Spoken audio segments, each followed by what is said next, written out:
Senandung cerita bersama Senandika. Halo Sobat Vokasi, kembali lagi dengan podcast tercinta yaitu Nan di K. Senandika. Teman-teman, Senandika balik lagi nih untuk menemani hari-hari teman-teman vokasi semuanya. Sebelum itu, izin kami untuk memperkenalkan diri dulu karena ada slogan nih Kak Jen. Tak kenal maka tak sayang. Oke, maka itu izinkan kami untuk memperkenalkan diri kami masing-masing. Perkenalkan, nama aku Salwa Hasana Putri dari Informasi dan Humas 2025.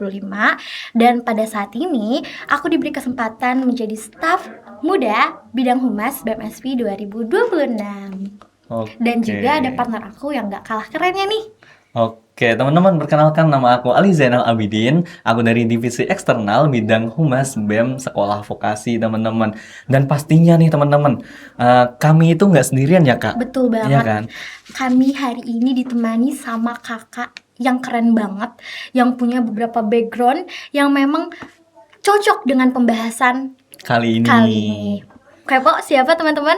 Langsung aja kita sambut narasumber kali ini, Kak Tata. Kak Tata boleh memperkenalkan diri kepada teman-teman di depan layar semua.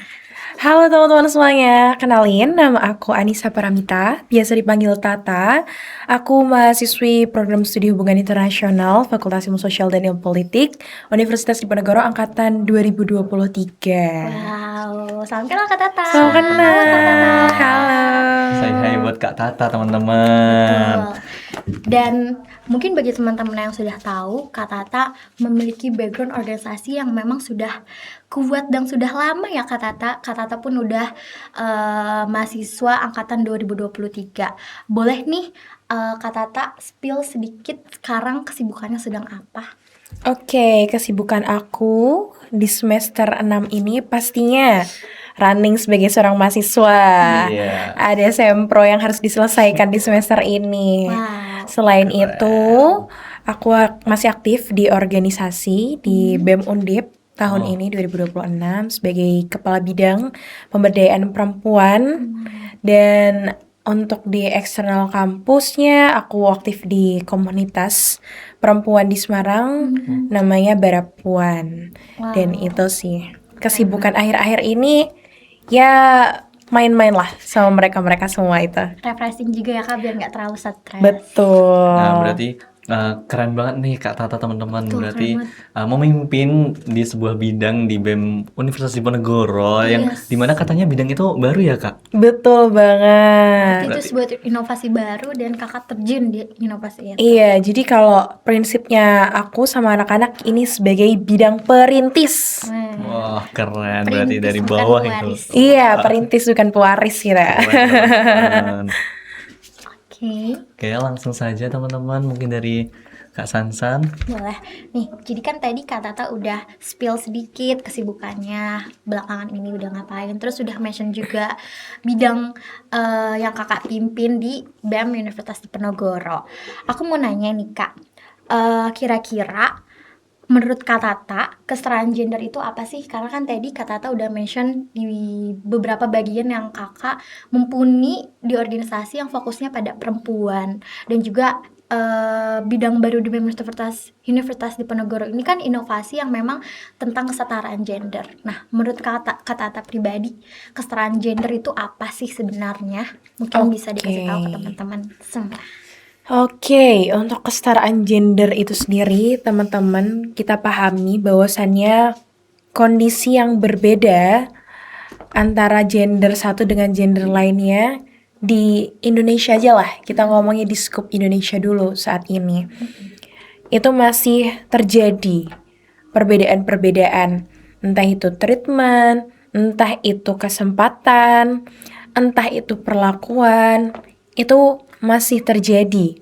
Dan itu disebabkan oleh berbagai macam hal yang terjadi di masa lampau hingga masa kini. Jadi kalau kita lihat analisis secara historisnya, ada budaya yang kemudian terbentuk sudah berabad-abad tahun lalu sampai sekarang yang kemudian membentuk satu stigma terhadap gender-gender yang ada. Jadi ngomongin soal kesetaraan gender sebenarnya adalah kondisi di mana tatanan dunia itu tidak ada gender yang menjadi sekat-sekat untuk menjadi pembatas dari kesempatan, dari hal-hal yang bisa dilakukan, dan dari ketentuan-ketentuan normatif. Itu tidak ada akhirnya gender yang dijadikan batu sandungan di sana. Karena kalau ngomongin soal kesetaraan gender, mungkin erat kaitannya yang ngomongin ini perempuan. Dan erat kaitannya yang memperjuangkan ini perempuan. Padahal kalau ngomongin kesetaraan gender, ini tuh tentang perempuan dan laki-laki. Iya, betul. Karena ngomongin culture dan bahkan stigma, itu yang sangat dirugikan itu perempuan juga, tapi laki-laki juga ya. Iya, betul. Kalau mungkin teman-teman pernah dengar istilah toxic masculinity, Iya. nah itu juga efek dari stigma patriarki budaya yang udah dari dulu sampai sekarang ada. Itu juga berdampak kok ke teman-teman laki-laki ataupun gender lainnya. Dan itu yang kemudian menjadikan ngomongin perjuangan kesetaraan gender atau bahkan keadilan gender sekalipun itu tidak lepas dari gender apapun.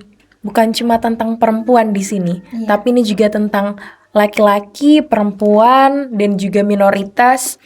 Itu yang kemudian menjadi catatan buat kita semua. Karena yang terjadi akhir-akhir ini kalau ngomongin kesetaraan gender, tiap orang punya egonya. Dan ketika egonya itu tersenggol, maka ya dianggapnya mungkin kesetaraan gender itu upaya untuk menukar dominasi, alias gender A yang awalnya lebih unggul dari gender B, kemudian dibalik gender B lebih unggul dari gender A. Padahal kan enggak. Jadi judulnya ada, jadi namanya ada udah kesetaraan gitu. Apalagi kalau kita mau menuju ke keadilannya.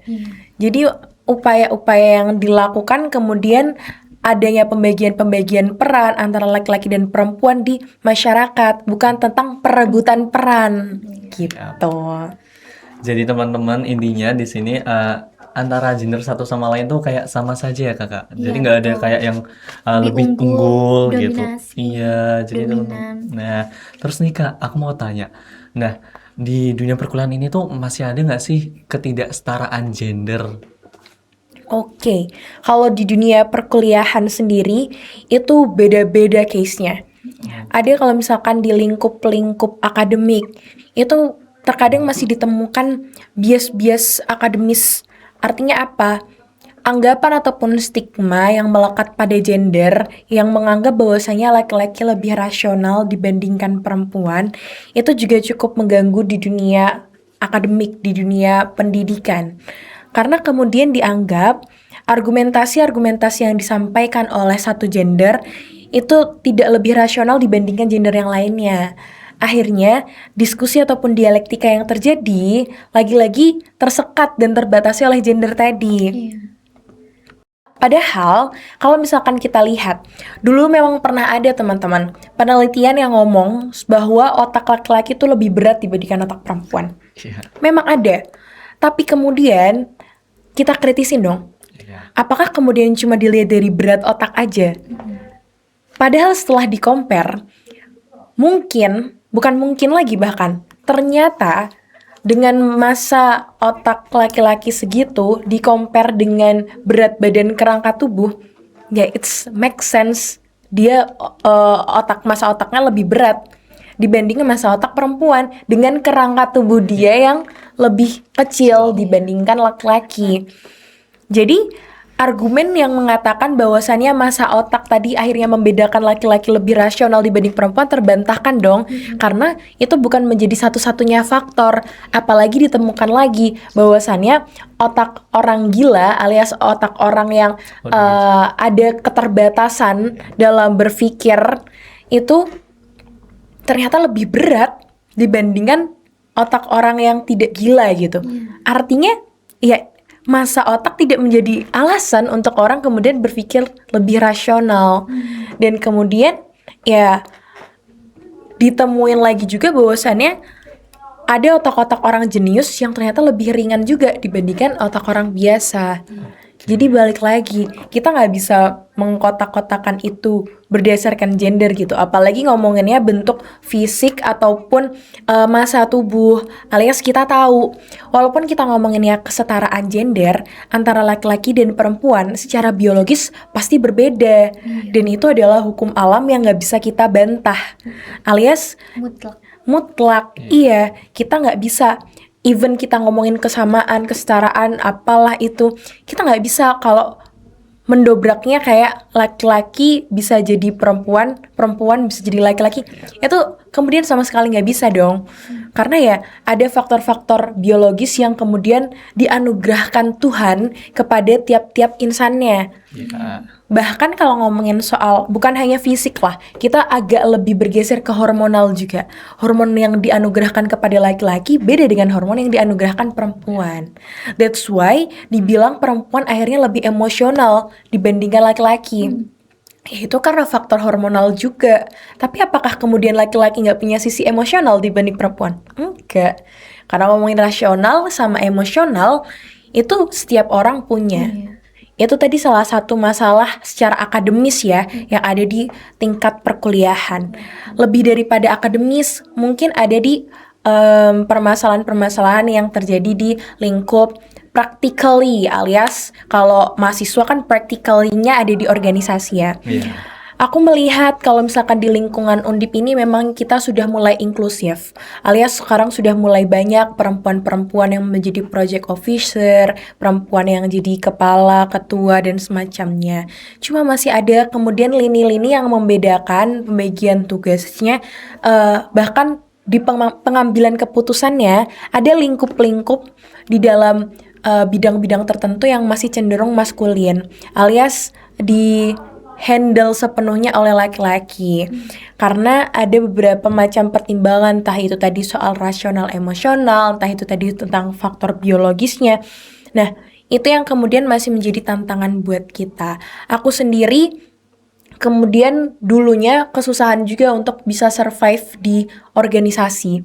Karena aku ada di lingkup organisasi yang tadi cenderung maskulin.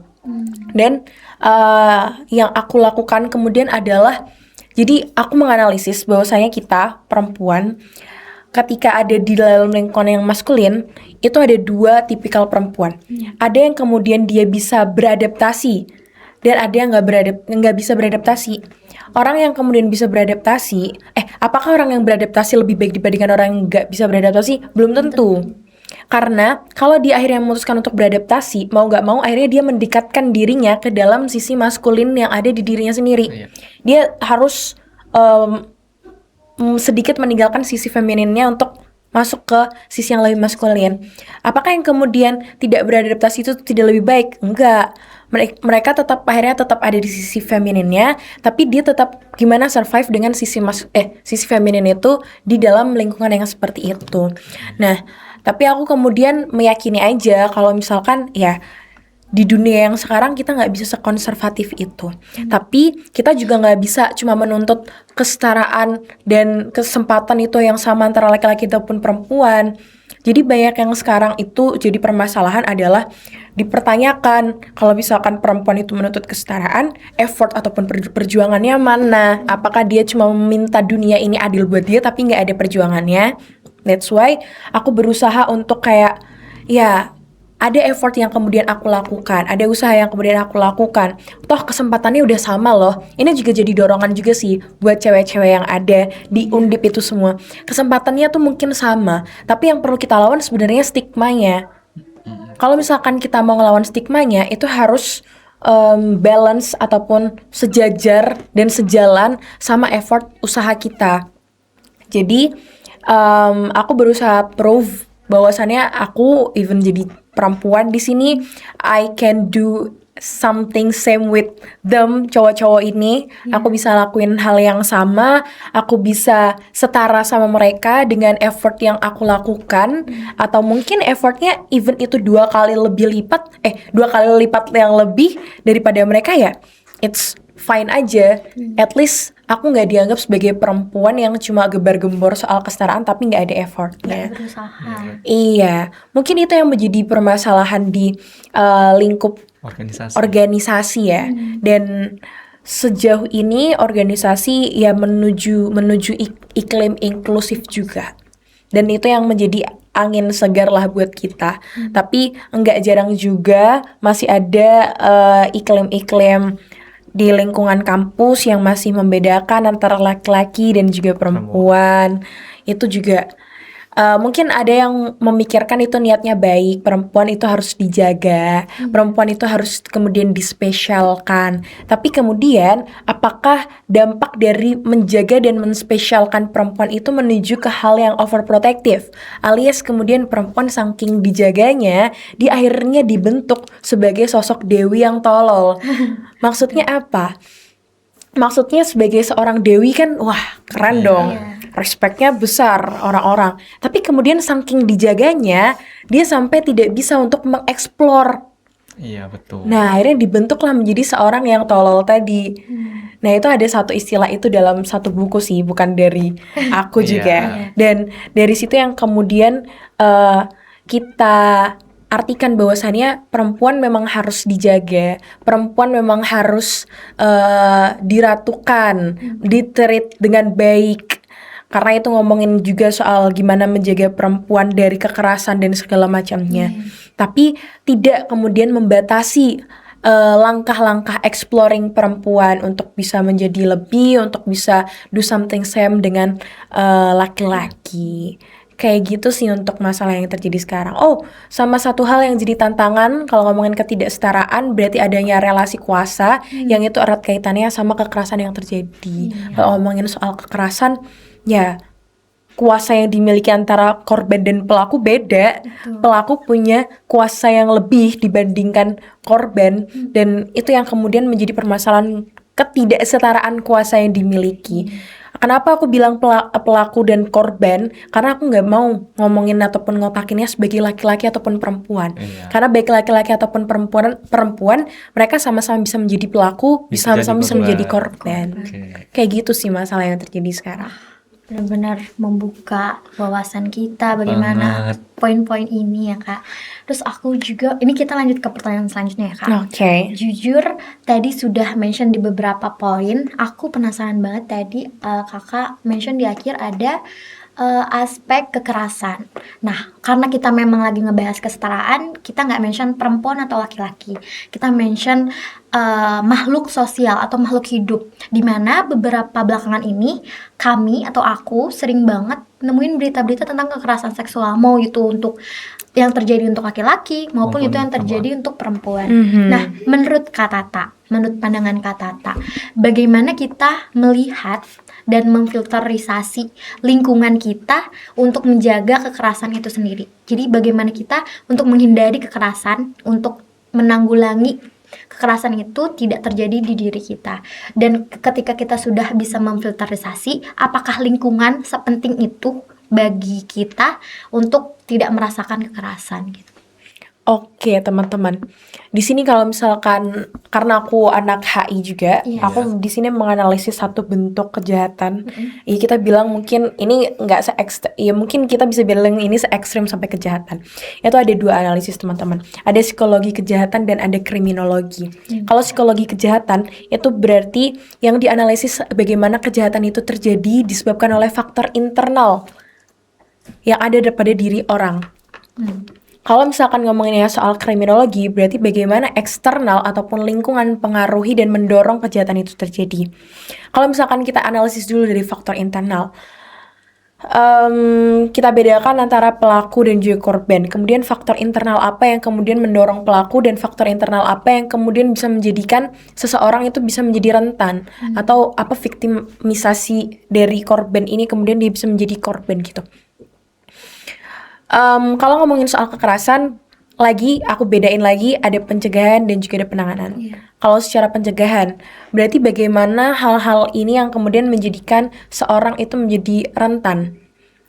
Itu kalau misalkan dari diri kita sendiri, menjadi salah ketika kita artikan bahwasannya dia layak menjadi korban karena dia menggunakan pakaian seperti ini. Dia layak menjadi korban karena dia pulang jam segini. Dia layak menjadi, nggak ada hal yang menjadikan seseorang itu layak menjadi korban gitu pada akhirnya. Betul. Karena kalau ngomongin soal pakaian yang dipakai, bahkan orang yang tertutup sekaligus itu bisa menjadi korban dari kekerasan. Jadi ya it's not just about Tampilan. penampilan dan gimana cara kita membatasi diri kita dan berekspresi kita seperti apa. Dan bukan juga tentang batasan. Oh, terus karena kejadiannya malam hari, tengah malam, kemudian disalahin korbannya. Iya. Kenapa pulang jam segitu? Iya, sering banget. Sekarang kita ngomongin, kalau misalkan ngomongin ruang aman. Ruang aman kan hak setiap orang ya. Ya betul. Hak setiap orang yang harusnya didapatkan kapanpun dan dimanapun. Tapi kalau misalkan masih ada batasan tentang pakaian, tentang waktu, bahkan tentang tempat, itu kemudian yang menjadikan ya ruang aman ini kemudian bias dong. Ruang aman ini sebagai suatu hal yang orang ini aman kalau kayak gini. Padahal seharusnya nggak ada batasan tentang hal itu. Dan ini yang kemudian menjadi dilema juga, bagaimana akhirnya kita berusaha melakukan pencegahannya. Nah, mungkin orang-orang banyak kemarin bahas soal protect your daughter, educate your son. Itu dua hal yang sebenarnya memang harus berjalan beriringan. Memang harus berjalan beriringan. Kita harus memproteksi diri kita juga sebagai perempuan. Tapi kalau misalkan proteksi itu juga, kalau ngomongin kita ini ya netral gender ya, berarti yang harus memproteksi diri juga baik perempuan dan laki-laki. Harus, karena dua-duanya seharusnya sama-sama potensial menjadi korban. Kalau dua-duanya potensial menjadi pelaku, berarti yang di-educate gak hanya sonnya, gak hanya cowoknya, tapi yang perlu di-educate juga perempuannya. Berarti seharusnya narasi yang dilakukan adalah protect and educate your daughter and your son. Dua-duanya harus diprotek dan juga di-educate. Jadi gimana caranya kita bisa menjaga diri kita untuk tidak menjadi pelaku, kita juga menjaga diri kita Biar untuk tidak rentan menjadi korban. Dan yang kedua, kita harus mengedukasi diri kita bahwasannya ini loh yang benar, ini loh yang salah. Edukasi itu bukan tentang kalau ngelakuin hal ini itu salah. Bukan, tapi edukasi juga tentang ternyata kalau orang ngelakuin ini ke aku, ini termasuk bentuk kekerasan. Dan itu yang sebenarnya masih masih kurang untuk kemudian dipahami oleh korban. Jadinya korban itu perlu validasi lebih lanjut. Mereka tuh questioning about, ini aku tuh kena kekerasan gak ya? Ini tuh termasuk kekerasan gak ya? Dan itu yang kemudian perlu diedukasi juga. Ini tuh termasuk bentuk kekerasan. Dan kalau misalkan ini bentuk kekerasan tuh bisa diproses gak ya? Nah, edukasi-edukasi seperti itu yang kemudian diperlukan untuk semua gender juga. Dan proteksi yang dilakukan itu bisa dari diri kita dan juga bisa dari lingkungan kita. Tapi poin utamanya adalah diri tiap manusianya. Kalau diri tiap manusianya tahu batasannya, tahu kayak gini salah, kalau sampai boundaries itu tuh salah. Ya, orang-orang ataupun bayangin dunia ini berisikan orang yang kayak gini. Ruang aman itu bakal kapanpun dimanapun itu bakal nyata gitu. Tapi kan menjadi tantangan, ternyata orang-orang nggak paham gitu cara untuk memproteksi hawa nafsunya sendiri atau bahkan memproteksi dirinya sendiri, itu masih belum kemudian paham. Jadi itu yang kemudian kalau ngomongin soal pencegahannya, apa yang kemudian cara kita memfilternya, itu dari sana. Dan dua hal tadi aku tekanin lagi tentang pengedukasian dan memproteksi, itu harus dilakukan oleh kedua belah pihak. Biar nggak ada korban dan juga nggak ada pelaku. Betul. Dengan cara mengedukasi gitu, memberi pemahaman ke setiap makhluk. Iya, setiap gender itu. Iya, betul. Agar mereka itu ngerasa bahwasanya nggak ada yang layak jadi korban maupun nggak ada yang harus jadi pelaku gitu. Betul sekali. Oke Kak, jadi kita lanjut nih Kak buat pertanyaan selanjutnya itu dari aku nih Kak, penasaran. Jadi itu aku pernah tahu terkait di beberapa kampus menerapkan Satgas PPKS atau pencegahan dan penanganan kekerasan seksual. Nah, menurut Kak Tata, apakah hal tersebut sangat membantu dalam kasus isu kekerasan seksual itu? Oke, Satgas PPK, pencegahan dan penanganan kekerasan. Dan kebetulan aku juga menjadi bagian dari Satgas PPK yang ada di Undip juga. Keren. Dan ya, core-nya kemarin sempat ada agenda yang kita ketemu sama Itjen Kemendikti juga. Dan beliau menekankan bahwasanya sebenarnya core dari Satgas ini itu ada di pencegahan. Seharusnya. Jadi gimana caranya pencegahan itu dilakukan seefektif mungkin agar apa? Agar menciptakan ruang aman tadi. Nah, untuk Satgas ini sendiri sampai sekarang sudah aktif untuk melakukan beberapa penanganan. Bahkan banyak sekali penanganan yang dilakukan gitu. Kalau teman-teman juga bisa cek ataupun monitoring kasusnya juga ada di laman Instagram Satgas PPK Undip. Yang dulunya tahun 2024 ke belakang itu tuh Satgas masih fokusnya di pencegahan dan penanganan kekerasan seksual. Terus mulai tahun 2025 diganti menjadi sesuai Permendikbud nomor 55 tahun 2024 diubahlah menjadi Satgas PPK, pencegahan dan penanganan kekerasan. Jadi bukan hanya kekerasan seksual, tapi ada berbagai macam kekerasan, mulai dari kekerasan fisik, kekerasan verbal, kekerasan fisik, kekerasan seksual, kekerasan psikis, terus diskriminasi, terus kebijakan yang mengandung unsur kekerasan, itu semuanya diatur. Jadi kalau misalkan ada kekerasan terjadi di lingkup kampus dan dalam lingkup tridharma perguruan tinggi, itu diproses oleh Satgas PPK. Dan kalau ngomongin soal efektivitasnya, apakah sudah efektif? Nah, perlu kita lihat kampus dengan sebanyak ini mahasiswa dan dengan berbagai macam aktivitas yang dilakukan oleh mahasiswa, dengan Satgas yang isinya tuh berapa ya? 20 orang aja. Kemudian apakah efektif ya? Kalau misalkan secara kasus-kasus yang masuk ke kita dan penanganannya, mungkin itu bisa dikatakan efektif berjalannya. Tapi kemudian apakah sudah menjadi alat kontrol sosial? Ya, itu jadi tantangan. Dengan sebanyak itu mahasiswa, apakah kemudian bisa menghandle semua pencegahan dan penanganan kekerasan pada akhirnya? Ternyata ya mungkin belum bisa untuk bisa menghandle semuanya. Dan menjadi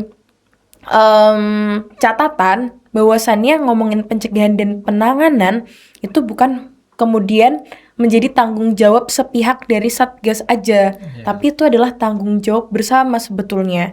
Karena disebutin juga dalam permen itu yang punya tanggung jawab untuk menciptakan ruang aman itu ya seluruh sivitas akademika, alias kita sebagai mahasiswa, tendik, dosen, dan semua yang ada di lingkup akademik kita. Nah, itu yang kemudian mengukur gimana apakah ini kemudian sudah berdampak kalau misalkan dilihat dari penanganan berbagai macam halnya mungkin sudah memberikan dampak, beberapa SK rektor sudah dikeluarkan juga untuk menangani berbagai kasus. Tapi kemudian untuk melakukan pencegahan ini yang kemudian jadi PR kita bersama-sama. Karena ya lingkupnya Satgas itu cuma ada tadi di aktivitas tridharma perguruan tinggi, pendidikan, penelitian, dan pengabdian. Dan di luar hal itu ya kita sendiri kemudian sebagai mahasiswa yang menjadi alat kontrol sosial di lingkup terdekat kita dulu deh. Kalau misalkan kita bilang peran mahasiswa sebagai agen perubahan, terus sebagai iron stock, sebagai apa, nah itu yang kemudian mana perannya ini kalau misalkan kita aja nggak bisa sebagai alat kontrol sosial di lingkungan kita sendiri, gitu sih. Oke, berarti di Satgas ini tuh kayak menjadi langkah awal untuk pencegahan terkait kekerasan seksual itu sendiri, Kak. Nah, berarti walaupun Satgas ini tidak bisa meraup semuanya atau seuniversitas, namun Satgas ini tuh kayak menjadi langkah awal ya untuk seseorang dapat memahami atau dapat memiliki wawasan terkait bagaimana cara untuk mencegah dan penanganan dari kekerasan seksual itu. Betul. Dan walaupun masih belum bisa meraup semua aspek-aspek sosial yang ada di sivitas akademik kita atau di lingkungan kehidupan universitas, justru itu yang menjadi tantangan bagi Satgas itu untuk lebih berkembang lagi dan berinovasi untuk merangkul semua aspek ya Kak. Betul sekali. Tuh. Keren Keren banget berarti. ya, berarti kita kan fokusnya nih sekarang lagi di Undip aja ya Iya. Kak. Berarti dari segi akademik universitas kita nih, Undip tuh memang sudah aware dengan aspek-aspek kesetaraan gender atau bahkan kekerasan seksual. Karena sudah ada organisasi atau lembaganya yang membantu sedikit dalam penanganan atau bahkan pencegahan itu, Zayan. Bagus banget. Berarti di cerita-cerita Kak Tata itu kayak kerasa banget nih manfaat dan tantangan-tantangan yang dialami Kak Tata selama pengalamannya. Nah, ngomong-ngomong soal perkuliahan nih Kak. Nah, ini mengenai ketidaksetaraan gender yang dimana beberapa orang itu menganggap bahwasanya lulusan perempuan itu tuh tidak ada manfaatnya bagi sekitar juga. Dan misal kalau kita udah lulus kuliah nih Kak, itu kayak mikir perempuan tuh hanya Di di dapur, kayak nggak pokoknya kerja itu tuh hanya untuk laki-laki. Nah, pendapat Kak Tata terkait hal tersebut tuh gimana Kak? Oke, berarti ini kita balik lagi ke masalah stigma ya. Iya, stigma. Budaya tadi yang melihat perempuan tepatnya tuh di dapur aja, di rumah aja.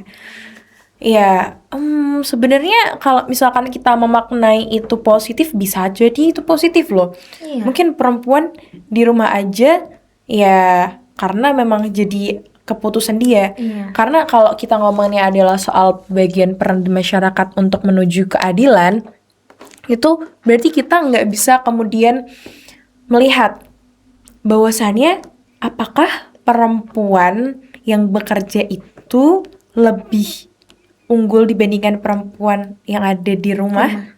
Itu belum tentu. Tapi yang kemudian menjadi salah di sini adalah stigma masyarakat yang kemudian mengharuskan perempuan itu di rumah. Betul. Itu yang menjadi tantangan untuk perempuan bisa bekerja. Dan ketika perempuan bekerja, even perempuan bekerja, ketika dia balik ke rumah, dia harus tetap mengerjakan pekerjaan-pekerjaan domestik, pekerjaan-pekerjaan rumah, mengurus anak. Itu yang masih menjadi dilema sekarang. Even aku sekalipun, aku di sini juga mulai kepikiran, aduh, ntar gimana ya kalau misalkan aku kerja, tapi nantinya aku misal memutuskan untuk berkeluarga dan aku punya anak, gimana ya kalau aku jadi wanita karir, tapi aku juga mau mengurusi anak-anakku. Madrasah. Iya, Madrasatul Ula kan. Iya. Dan aku juga dengan prinsip yang aku punya, kayaknya kalau misalkan aku punya anak, aku ingin memprotek dia dan ingin aku sendiri yang ngajarin dia Iya. gitu loh. Jadi itu yang kemudian menjadi perbedaan insting antara laki-laki dan juga perempuan sebenarnya. Yang kita pikirin adalah gimana caranya kita bisa merawat anak ini tuh dengan baik dan benar. Iya. Ya laki-laki pasti punya itu, tapi caranya beda. Kalau laki-laki instingnya tuh pasti ingin memfasilitasi anak-anaknya, ingin kayak ini biar anak-anakku biar gampang segala aksesnya. Akhirnya dia lebih mencari hal-hal yang bersifat material. Sedangkan cewek yang dipikirin adalah gimana cara mendidik anakku ini menjadi anak yang benar secara pendidikan, secara etika, secara moral. Itu kita ajarin pengasuhannya dan lain-lain. Itu yang kemudian menjadi perbedaan. Tapi apakah kemudian dengan perbedaan insting itu kemudian membatasi antara laki-laki dan perempuan? Enggak juga. Sekarang pun banyak juga kan, even perempuan itu di rumah itu mereka tetap bekerja, work from home. Iya. Dan sekarang potensi ataupun gimana cari kerja, dapat uang lah, bukan dapat kerja, cara dapat uang itu banyak opsinya. Nggak hanya tentang kemudian kita pergi ke kantor, habis itu kita kerja. Itu nggak hanya itu. Ada Udah banyak fleksibel. opsinya, betul. Tapi perlu menjadi notes buat kita generasi selanjutnya untuk tidak mengkotak-kotakan lagi juga. Tadi antara laki-laki boleh bekerja, perempuan nggak boleh bekerja. Sebenarnya dalam keluarga itu bisa balance kalau komunikasinya berjalan dengan baik. Iya. Ada kesepakatan di antara keduanya. Kalau misalkan yang laki-laki bekerja, si perempuan yang mau bekerja, berarti nanti setelah pulang kerja, pembagian tugasnya kayak gimana? Siapa yang nyuci piring, siapa yang nyuci baju. Oke, kalau misalkan ada yang membantu untuk menyelesaikan pekerjaan domestik, oh kalau gitu untuk pengasuhan anaknya akan seperti apa setelah pulang kerja, apa yang dilakukan, kemudian approachment apa yang kemudian dilakukan untuk anak-anaknya. Jadi dari hal itu bisa kita simpulkan bahwasanya seharusnya nggak ada batasan antara laki-llaki dan perempuan untuk bekerja bagaimana. Karena balik lagi, hal-hal yang bersifat domestik bisa dikomunikasikan dan dibagi perannya.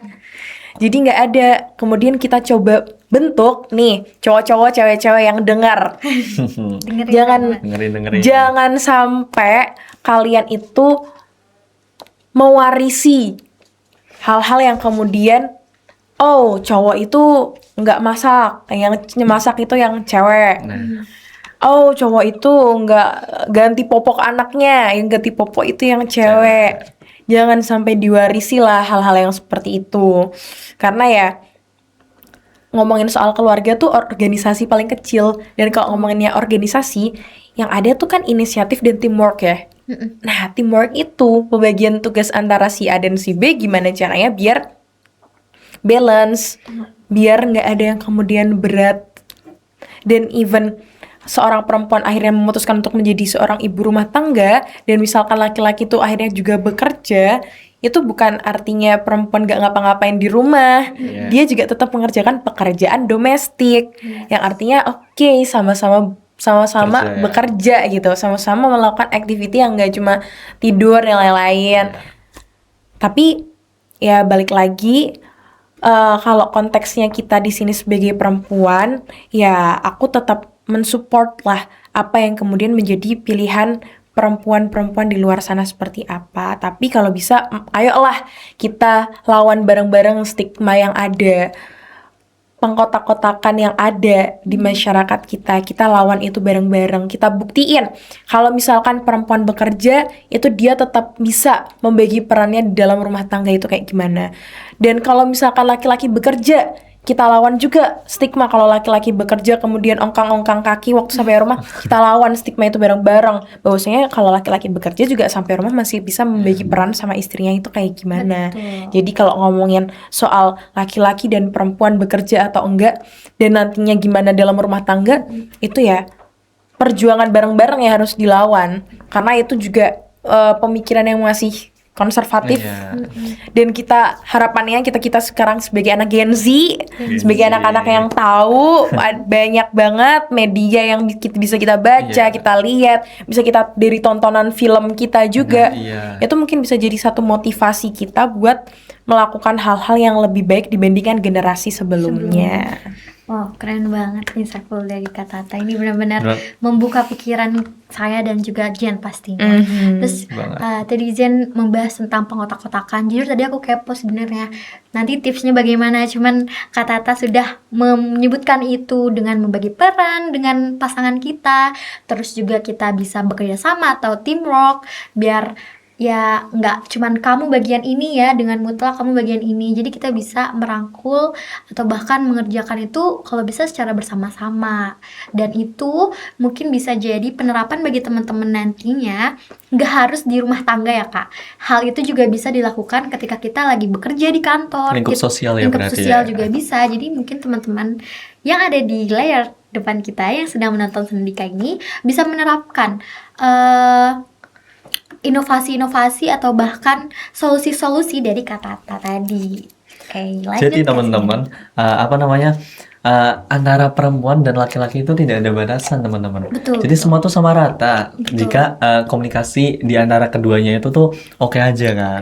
Berjalan Jika dengan baik. iya. Walaupun ada tantangan dan kekurangan dalam komunikasinya, cuman kita masih bisa memperbaiki dengan itu karena dengan itu muncullah sebuah bentuk evaluasi. Kalau nggak ada hal yang perlu dievaluasi, kita nggak akan menjadi pribadi yang terus berkembang dan menjadi lebih baik. Betul teman-teman. Tuh. Ya, karena dikit lagi, karena kita makhluk sosial, Yes. yang satu-satunya hal yang bisa menjadi perantara kita itu komunikasi. Nah, Komunikasi itu katanya kunci, Kak. Kalau Kunci. dari pendapat Kak Tata gimana? Itu apakah benar kunci atau ada yang bisa lebih dikerucutin lagi? Apakah komunikasi benar-benar kunci? Ya, komunikasi itu memang kunci. Kalau kita ngomong gembok, Iya. itu masalahnya. Iya. Gembok itu bisa dibuka kalau ada kuncinya. Betul. Betul. Nah, kuncinya itu tadi komunikasi. Komunikasi itu penting. Iya, karena nih kalau kuncinya hilang, alias kita milih diem. Ada masalah, kita milih diem. Misalkan kita nggak enak, bahkan kita di organisasi ya, kita nggak enak sama orang, nggak suka sama sikap orang. Kalau kita diem, apakah kemudian orang itu bisa berubah? Nggak bisa. Nggak bisa. Even kita punya masalah sama nilai kita, wah nilai kita kok nggak di-input ya? Tapi kalau kita diem, wah selama ini nilai kita nggak di-input. Iya. Kita harus ngomong. Speak up ya, Kak. Speak up. Nah, itu yang kemudian menjadi penting loh.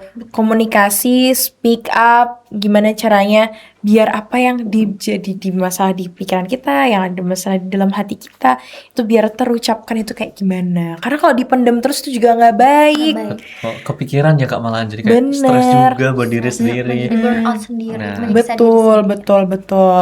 Apalagi kalau kaitannya sama hati dan mental ya. Iya. Oke Kak, nggak kerasa sepertinya kita sudah membahas dengan Kak Tata seputar kesetaraan gender dan juga tadi di akhir udah dijelaskan bahwa komunikasi itu penting. Satu kata atau satu pesan singkat bagi Kak Tata untuk teman-teman sebelum kita menutup sesi segmen kali ini. Iya. Oke, kalau ngomonginnya soal gimana kondisi masyarakat kita agar adil kepada semua gender, itu menjadi cita-cita yang sangat besar, cita-cita yang sangat tinggi dengan kondisi sosial, kondisi cultural, secara historical. Pesannya cuma satu, dengan mimpi yang besar tadi, kita harus tetap bermimpi setinggi-tingginya agar ketika kita jatuh, kita tetap jatuh di antara bintang-bintang. Insya Allah, Keren banget. Kata-katanya keren banget teman-teman. Terima Kayak kasih Kak Tata. langsung masuk banget gitu kan. Iya, betul. Nah, teman-teman sayangnya sesi sekarang itu sudah habis, Kak. Betul. Terima kasih ya Kak Tata. Oke. Kita applause buat Kak Tata nih, teman-teman. Terima kasih banget sudah memberikan ilmu bagi kita. Nah, sampai di sini saja. Aku Zain dan Aku Sansan. kami pamit. Kami undur diri. Bye-bye. Terima kasih. Terima kasih teman-teman. Bye-bye. Terima kasih Kak Tata. Terima kasih Kak Tata. guys. Ini jadi kita kayak diskusi ya. Jaga Oh sholat. iya nih lupa. Aduh. Sorry, Kak. Gak apa-apa. Jaga sholat tadi. Ayo, makan aku. Aku yo, Mas. Nanti lanjut lagi.